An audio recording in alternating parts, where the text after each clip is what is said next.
కూటమి ప్రభుత్వం ఏర్పడ్డాక చంద్రబాబు గారి నాయకత్వంలో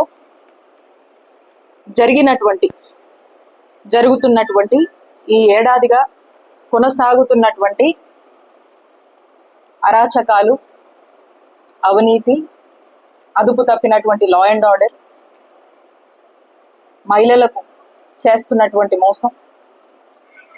విద్యా రంగంలో చేస్తున్నటువంటి మోసం, వైద్య రంగంలో చేస్తున్నటువంటి ఏదైతే నిర్వీర్యం చేస్తున్నారో దాని గురించి, అలాగే వ్యవసాయ రంగంలో రైతుల్ని ఏ విధంగా మోసం చేస్తున్నారు అనేటువంటి అన్ని అంశాలని చెప్తూ ఈ సంవత్సర కాలంగా ఈ రాష్ట్ర ప్రజల్ని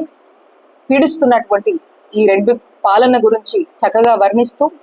ఈ వెన్నుపోటు అనే పేరుతో మరి జగనన్న అంటే నమ్మకం, చంద్రబాబు గారు అంటే మోసం అని చెప్పి ఈ బుక్లో అన్ని విషయాలు, జరిగినటువంటి అన్ని అరాచకాల గురించి ఇందులో పబ్లిష్ చేసి మా వైఎస్ఆర్ కాంగ్రెస్ పార్టీ మరి ఈ బుక్ని రాష్ట్ర వ్యాప్తంగా రిలీజ్ చేయడం జరిగింది.